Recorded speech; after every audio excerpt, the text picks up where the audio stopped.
বর্তমানে শুধু সিএনজি চালিত অটোরিকশা, প্রাইভেট কার, জিপ, বাস, ট্রাক ও পিকআপের মতো যানবাহনের ক্ষেত্রে অগ্রিম আয়কর নেওয়া হয়, কিন্তু ব্যাটারি চালিত অটোরিকশা বরাবরই রয়ে গেছে সব ধরনের কর এবং নিয়ন্ত্রণের বাইরে। নিবন্ধনের বাধ্যবাধকতা না থাকায় রাজধানী সহ সারা দেশে ব্যাটারি চালিত অটোরিকশার সঠিক সংখ্যা জানা নেই। তবে খাত সংশ্লিষ্ট ব্যক্তিদের দাবি, দেশে অন্তত 50 লাখ ব্যাটারি চালিত অটোরিকশা রয়েছে। এদের মধ্যে রাজধানীতেই চলছে 12 থেকে 15 লাখ। এদের অনিয়ন্ত্রিত চালানোর কারণে প্রায় ঘটছে নানা দুর্ঘটনা। অন্যান্য যানবাহনও এদের কারণে প্রায় দুর্ঘটনার শিকার হচ্ছে।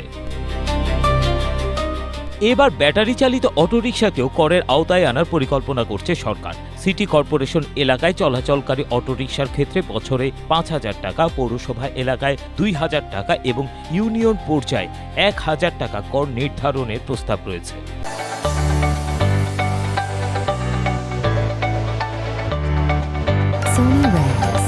গেল বছরে বৈদ্যুতিক 3 হুইলার ব্যবস্থাপনা নীতিমালা 2025-এর খসড়া তৈরি করে সড়ক পরিবহন ও সেতু মন্ত্রণালয়ের সড়ক পরিবহন ও মহাসড়ক বিভাগ। ওই খসড়ায় নিবন্ধন সনদ, হালনাগাদ ফিটনেস সনদ ও ট্যাক্স টোকেন নেয়ার বাধ্যবাধকতার কথা বলা হয়েছে। পাশাপাশি বৈদ্যুতিক 3 চাকার গাড়ির ক্ষেত্রে এনপিআর নির্ধারিত হারে শুল্ক ও কর আদায়ের কথাও উল্লেখ রয়েছে। অন্যদিকে গত 28 আগস্ট রাষ্ট্রপতির অধ্যাদেশে স্থানীয় সরকার আইন 2009 সংশোধন করা হয়। এতে সিটি কর্পোরেশনকে ইলেকট্রিক 3 হুইলারের নিবন্ধন ও অনুমোদনের ক্ষমতা দেয়া হয়। আয়কর আইন 2023 অনুযায়ী যানবাহনের মালিকদের প্রতি বছর ফিটনেস নবায়নের সময় নির্ধারিত হারে অগ্রিম আয়কর দিতে হয়, যা পরে আয়কর রিটার্নের সাথে সমন্বয় করা যায়। একইভাবে ব্যাটারি চালিত অটোরিকশার মালিকরাও ভবিষ্যতে রিটার্নের সঙ্গে এই কর সমন্বয়ের সুযোগ পাবেন। যদিও বিশেষজ্ঞরা বলছেন, অনিবন্ধিত ব্যাটারি চালিত রিকশার ক্ষেত্রে কর আদায় জটিল হবে।